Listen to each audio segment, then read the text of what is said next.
What is up, everybody? It's your boy Duty back again with another video. Before we start off this video, I just want to give a big shout out to DarkSydeDrill. He is the latest and greatest DSP music style detractor out there.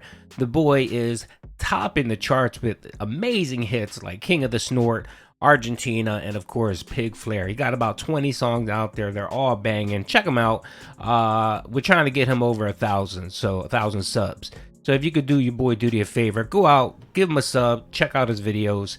They're amazing videos. Anyway, that's enough of the plug. Let's get back to the video. What is up, everybody? It's your boy Duty back again with another video. And of course, we're going to be taking a look at DSP's daily rap video after a day of Final Fantasy VII, which of course no one cared about, and Tekken on the night stream. So let's see what Phil had to say on his performance. A full streaming day, unlike yesterday. I actually got 2 streams in today. I would argue a pretty good streaming day, to say the least. Let's talk a little bit about what went down today. First of all, on the Level 1 podcast, I gave an update on my thoughts regarding the fact that I did not go through with the documentary back in January for various reasons. Like, number one, I actually would have begun filming this month, and this month particularly has been quite busy and crazy for me. Already, like, I'm missing out on streams and stuff because of personal things I have to do. And it's like, wow, it's actually a really good thing that I was not filming this documentary right now, because I don't know how it even would have worked with how crazy my life is right now. But then, of course, people have been contacting me over the last week about, oh, did you hear that Mike Clum is doing a documentary on this person and this person? I'm like, no. So I kind of looked into it, and I talked about it on the podcast today at length. If you're interested in my thoughts on that, give it a look. It was a pretty good show, I feel. First gameplay stream of today. Okay, yeah, your boy Duty does have something to say about that. So, of course, our boy Phil here. No one emailed you anything, or no one talked to you about the drama going on there with EDP 445 or whatever the hell his name is, and Mike Clum. You saw that shit. And the little secret here, and of course most people know this, is that Phil keeps up with all the fucking drama. Phil watches every fucking detractor video out there. You guys know he watches your boy Duty's video, he watches Snore Hogan's videos, he watches Memology, and he's said as much. I mean, you know, when he points us out specifically by name, and when he points out specific videos, topics that we're posting about, you know he watches detractor content. And I'm pretty sure that he sits there on his ass drinking gin, playing WWE Champions, and probably has the Local Live podcast playing in the background. So don't let this idiot fool you. Everyone knows, Phil, that whatever time you don't have, that you don't spend drinking or playing WWE Champions, you're watching detractor content and you're watching drama content. And you talk about it more than probably most of us, because you know that you have nothing fucking better or interesting to talk about. Just like yesterday, you took almost a 25-minute segment of your podcast because you had nothing better to do, and you spent it talking about Mike Clum, EDP 455, Boogie 2988, and how you're so much better than them. The fucking pathetic secret is that you're not. Yeah, EDP is a piece of shit, Boogie is a piece of shit, but Phil, you're right up there with them. You're a piece of shit as well. And the simple fact that you try to convince people with a 25-minute rant to try to convince them that you're nowhere near as bad as them because you haven't been involved with PDF, or you haven't solicited solicited women, or wasted 175K on ladies of the nights, let's just say that. Doesn't mean that you're not a piece of shit, Phil. You are a piece of shit. You're just a different type of piece of shit. Just because you don't do heinous things like that doesn't preclude you and doesn't exclude you from the list of shitty ass people. You're right up there, Phil. You're even worse. You're a scumbag, you're a manipulator, and you lie to people. To me, that's pretty bad, Phil. That trifecta of trashness that is DSP. And I can go into the other things. For example, PandaLee. We all know that you crept into that DM before PandaLee even turned 18, Phil. Anyone can do the math. You don't move in with someone right away when they're 18. If you do the math and you look at when these people both got together, it's obvious that PandaLee was underage. And of course, Phil was 10 years older than her, which makes it nasty to begin with. So don't try to make it seem, Phil, like you're high end above these other locals. You are a fucking local. And at that, I think you are the king of low-cal. Most people would probably say Chris Chan, but Chris Chan has a actual mental disability. So I don't kind of lump him in with that crowd, with the crowd of low-cals like yourself. To me, you will always be king low-cal Phil, and there's no matter how much coping that you try to do or convincing people that you're this good person, you're not, Phil. You're a fucking scumbag. And you can spend the next 100 years trying to convince people otherwise, and other than the 25 dents that love you, no one else will believe it.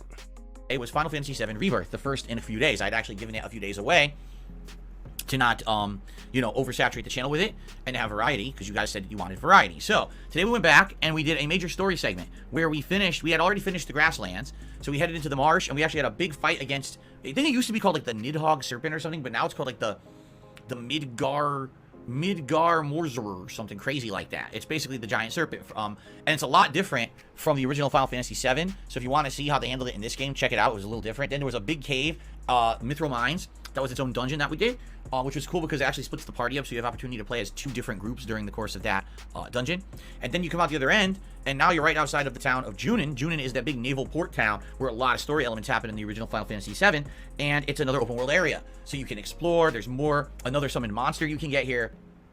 Lots of new enemy types, mini bosses, gathering of new resources, new transmutation recipes you can find by sniffing around with your chocobos, etc., etc. So kind of similar to the open world of the grasslands, only now in a new area, and it's a very different kind of like ecological situation. It's not lush and green. This is more like arid landscapes, cliffs, and things like that. So overall, 3 hours, great progress, big story progress. Got to this new open area, explored it for roughly an hour, and then we ran out of time. And I'm actually looking forward on Friday to doing more. I was actually told what I should do is, unlike what I did with the grasslands, I should go to Junin first, because there's like the undercity of Junin, and if you go there, you get all kinds of questing. There's vendors there, so you should unlock the quests, so that way I can go do them on the fly rather than having to go back and forth like I did with the grasslands. So that's probably what we'll do on Friday. But great stream, great progress. Had a great time, and I think the game is just getting better and better. I'm really loving it. The late stream tonight was Tekken 8. I love how he doesn't mention, of course, the big thing is support. Yeah. Yeah, the Final Fantasy VII playthrough is already dead.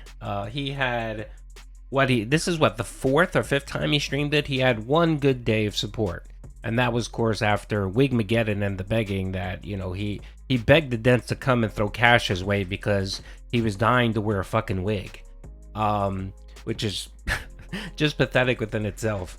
But yeah, that's dead, man. I said it after his mistreatment of Final Fantasy 16, and Final Fantasy wasn't a great game. It was okay, but the way he just utterly trashed the game. What made him think that people were gonna come to watch him play Final Fantasy 7? Who would come and do that? And most people that love that actually watch Phil, that enjoy Final Fantasy, are huge fans. And they hate when Phil fucking trashes them. I remember he lost a couple dents last year when he played it, and he kept trashing it, and people were like, what the fuck's wrong with you? He lost one of his mods. I remember one of his mods were annoyed with him because he kept trashing it, and the mod was like, hey, why, you're not playing the game properly. You're trying to rush through shit, and you're not playing it properly. And Phil fucking snapped at him and basically told him, says, stop being a big fucking baby. And the dude just left. He was like, nah, fuck that. I'm done with this bullshit. And he left, and you haven't seen him again ever since that. And that's what happens, Phil. You just turn people the fuck off. It's just like with Zelda. How many times have you fucking trashed Zelda games for various reasons? No one comes to watch you play Zelda because they love fucking Zelda. They love Nintendo and Nintendo games. They're big fanatics. They love Zelda, and they're not interested in watching a 41-year-old geezer talk shit about one of their favorite games, even if it isn't a great game. The way you fucking trash it, it pisses people off, and that's why no one supports you. And again, that's what happened with Final Fantasy VII. Yesterday, he cracked $55? And most of that money came during the podcast. He got 1 or 2 tips during the playthrough and a couple super chats. And no memberships, because memberships, of course, is completely fucking dead. But again, Phil expects to continue doing the same fucking thing and getting different results. I don't know how many times I've told him that when he has a playthrough, Stop trashing the fucking game. While you're playing a game and you expect people to come out and support you, stop fucking trashing the game. Oh, well, I want to be honest and tell people my true feelings on the game. Okay, you could tell someone, you can say how you dislike something or dislike them without fucking trashing it or calling devs idiots, or coping. You don't need to do that. You can just say, oh well, I don't like that choice that they did there. They could have maybe done this a little bit different. They could have done it this way, and that's perfectly fine. You could be disagreeable without being disagreeable, Phil. There's a way of doing it. But you think people love that shit. You think that people, your fans, love it when you trash games. You think that brings people to watch your streams, and it fucking doesn't. For most people, it just turns them the fuck off. But again, you know best. You're the 15-year content creator, so keep doing the same shit you've been doing, Phil, all of these years, and let's see how that works out for you. And it was ranked matches with Yoshimitsu yet again in red ranking. We're at the very top 10 ranking. That's the highest you can get in the red ranked matches. And my goal tonight was to get to purple. That's the next level up. And it's tough because at this point, everyone I'm playing essentially has learned some really impressive techniques with the characters they're using, although some are way more, I picked a character who has an abusable move, spam it 20 times. Others are very good players, and it was a good mix tonight. But I did really well. Basically, I won. I believe someone had counted by the end of the night, I had won around 66% of the matches I played tonight. I was playing much better execution, mixing things up with better high-low mix-ups and also unblockables tonight. I'm actually utilizing the unblockables now, which is cool. Overall, good stuff, and I actually did hit purple tonight. So I think it's called Mighty Ruler is the first level, and then I kept winning, so I'm actually now more than halfway through the lower rank of purple. Now, I feel like once we hit around middle purple, that's where we're going to hit a wall, because everyone there is playing Tekken quite a lot, way more than me, that's for sure. I'm playing it twice a week. That's it. People in these rankings above are playing this game a lot. Like, this is their main fighting game, right? So I'm probably going to have issues. I'm going to keep watching videos. I'm going to keep trying to learn and get better at the game, but I feel like it might be quite a while if we even get out of purple to get to the next ranking, which is blue. Essentially in Tekken, the way it works is when you get to red, that's serious gameplay. When you get to purple, that's like you're pretty good. When you get to blue, you're actually really good. And if you get to the next level, which is gold, that's the top. That's like you're a pro. So basically where I'm in purple, it's kind of like I've hit like mid-diamond, almost getting to master in Street Fighter 6, but not yet. Like I would have to get all the way through purple into blue. And when you get like halfway into blue, then you're like master level in Street Fighter 6. But the thing is, I'm not as good at Tekken as I am in Street Fighter 6, but I'm getting better. Several people tonight even said so. They said, we're impressed with the fact that you actually have gotten good at this game. We didn't think you would, you know, but it shows, you know, that basically you could. I mean, all these years, what have I said? If I actually took the time to dedicate myself to a game like this, whether it's Tekken, whether it's Street Fighter, I have the fundamentals, I have the know-how of fighting games to do well. The thing is, I never committed. You know, even with Street Fighter 4 back in the day, which got popular on YouTube, right? That's how I got a lot of my popularity. I never was trying to become a tournament level player. I was just messing around, picking various characters, doing madness sets. I didn't really care to get better at the game. I just cared to pump out a lot of videos for YouTube for people to watch. And it worked, that worked, but I never really saw competition, right? Now, I'm actually at the age of 40, which is crazy, right? I'm about to be 42 years old in a month. I'm actually dedicating myself way more. I'm studying online matchups and combos. I'm implementing that into my gameplay. I mean, I bought a better joystick to play. I'm playing on a better venue. You know what I mean? Like, and look, it's happening. It's what I've always said. It's literally what I've always said, that if I took the time to do it, I'd do well. I just haven't up to this point, and now I am, and now we're getting those results, right?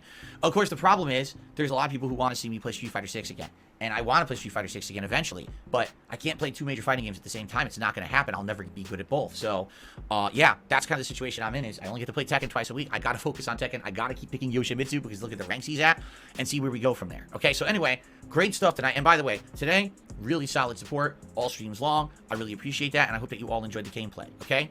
Tomorrow... yes, the Tekken cope. God, this man copes about everything. You're an okay fighter. You're an okay fighting fighter when it comes to fighting games, Phil. You're okay. You're average. You should be content with that, Phil. You're not anything more than that. Both Street Fighter and Tekken, you're probably a little bit shittier at Tekken than you are at Street Fighter. This hemming and hawing and coping about, oh, I don't get to play the game much, so that's why I'm not as good. That's why I get my ass kicked. Why don't you fucking play on your day off? Why don't you play, you know, when you're sitting on your ass, you're scrolling through Twitter, the hours that you do that every fucking day. Why don't you boot up your fucking game and practice? Practice. A good craftsman only gets good at their craft if they work at it, Phil. And you call this your job. I don't think this is your job, but you call this your job in your business. So what you just said right now is that for all of these years, you've basically half-assed your job. You half-ass everything you've done, which is correct. I agree with that.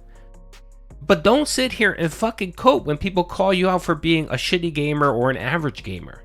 Don't spend all of this fucking time coping and seething and trying to fucking come up with excuses for why you're an average fucking player.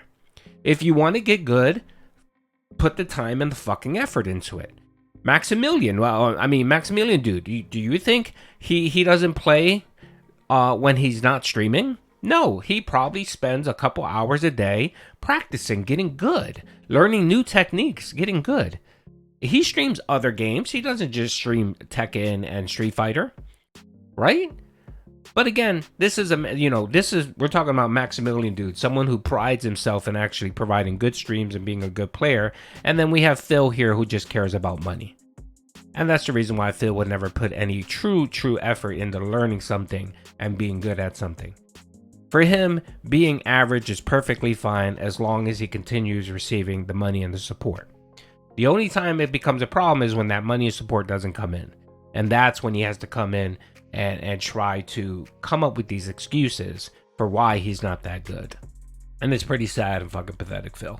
15 years of excuses is just too many years of excuses, Phil. But of course, I might be wrong because, of course, Phil, you never do anything wrong. Anyway, by the way, don't forget, if you like music, detractor style music, if you like Meerkat style music, definitely give DarkSydeDrill a look. He has some banging ass music. It is super funny.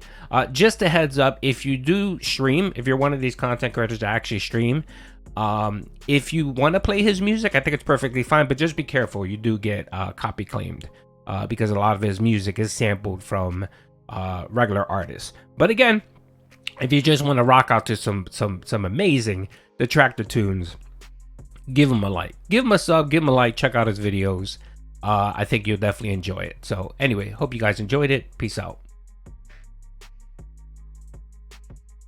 What the